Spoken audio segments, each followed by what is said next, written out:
Why do you seem so scared?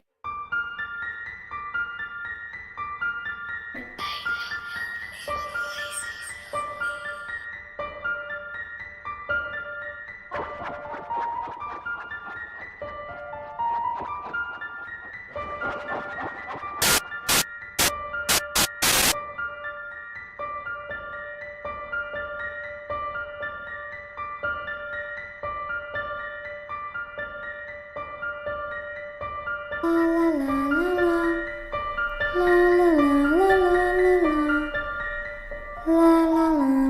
la la la la la la la la la la la.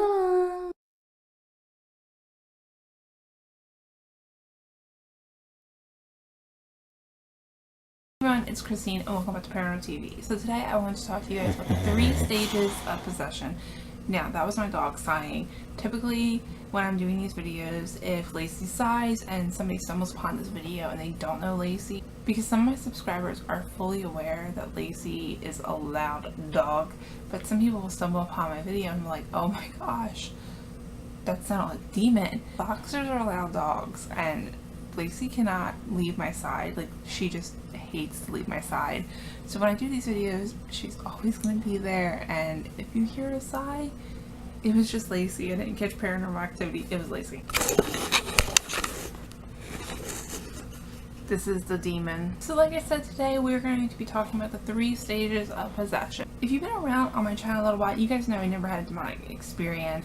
Now, I'm not saying they don't exist. I do think that when you have a negative experience, that more likely it'll be a negative energy, and that negative energy could have been a person who was a negative person in life, and you might mistake that for a demon. Demonologists and people who work with demonic cases do believe in 3 stages of possession. So I've done a lot of research. I wanted to make sure that I was for sure familiar with what I was talking about, and I wasn't getting anything confused. The first stage is infestation. So infestation is the haunting. This is where the demon is going to pretty much introduce itself, but it may not let you know that it's a demon right away. It could be pretending to be a ghost of a boy or a girl, and that's when you hear a lot, is that a demon will pretend to be a child, and that is because children are generally innocent and they kind of can gain your trust a lot easier in for the demon. This could be anything, any form of a haunting, but basically when the infestation starts, the demon is looking for approval and approval to stay. So they could come in through a Ouija board and they could pretend to be a family member. They could do little things around the house that might make you think a family member is there with you still, or they could be outright pretending to be something that they're not. You need to kind of let the demon in almost. You may not knowingly let the demon in, but by approving of the haunting or by giving it your energy, you're kind of letting it in. When a demon is trying to target somebody, they're going to go to somebody who is compromised mentally, who is a little bit weaker, or maybe has a mental illness or is suffering with substance abuse. This is something that they can use to their advantage to, that's my demon again, they can use this as their advantage to get in. So an infestation can also start because the demon is attached to the house or an item, and this could be a satanic ritual that has done it, or somebody inviting it in, things like that. So oppression is really just that. You're being oppressed by the entity. So oppression can give you anxiety, depression. You can feel a sense of despair and all around loneliness. You also can become obsessed with the haunting and the demon. They say you can even be obsessed with Satan being in your life. Oh, that is like, whew, scary stuff.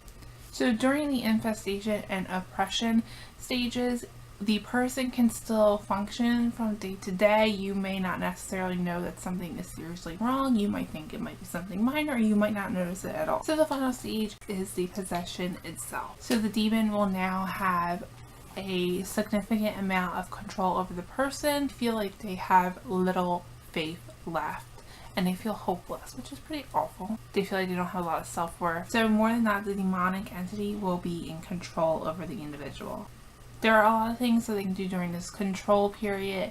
One of them being that they could try to talk to the individual. The individual will be the one that's hearing them, and they might be telling them to cause harm to themselves or loved ones, or people in general, really. There's a lot of room for manipulation in the final stage of possession. So the worst case scenario is that the demon has a lot of control over the person, and the person is basically, like, there's just basically a parasite living in the person. The goal at the final stage of possession is to drive the victim to suicide and even take along people with them.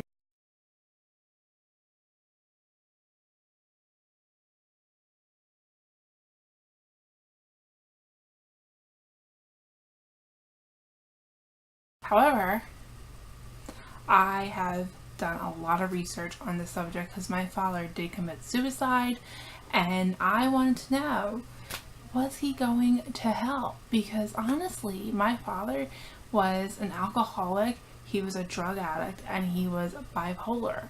So I was like, that doesn't seem fair, right?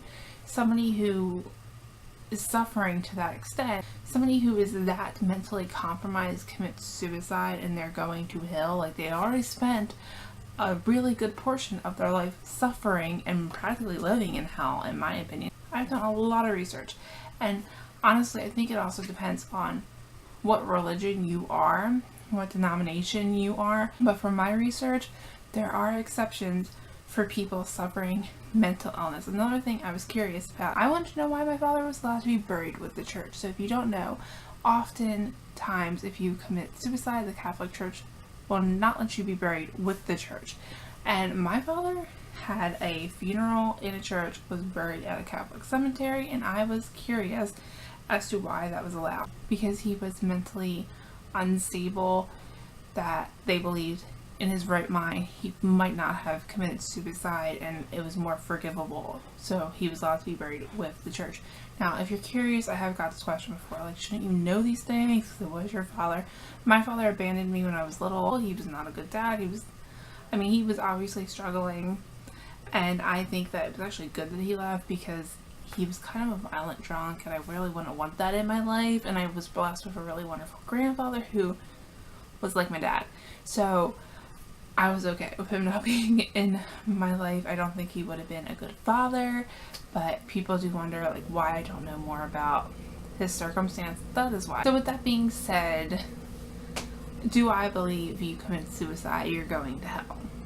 Not necessarily. I don't really know what happens after we die, but I feel like God wouldn't just condemn everyone to hell that commits suicide. These are all just my opinions. These are the 3 stages of possession. These are things anyone who works with demonic cases believes. I just want to let you guys know that I did research this subject. I was kind of familiar with it beforehand, but I want to go back and research it. Like I said, I've never seen a demonic haunting or a possession. Therefore, I only have a limited knowledge about a demonic possession and 3 stages of possession. However, if you have something to add and you are very familiar with possession, leave it down below, because I will appreciate it. My subscribers will appreciate it as well. So I also want to know if you believe in possession or if you don't believe in possession. You guys let me know down below. I want to know both opinions, and I want to know why, because I think it's always good to get both sides of the fence here and talk about things. Talk about why you believe it, why you don't. I think it's helpful. I think it's interesting. So let me know down below. I hope you guys enjoyed this video. Lacey's snoring now, if you hear that. Thank you so much for watching. I hope you enjoyed this video, and I'll see you in my next one. Bye.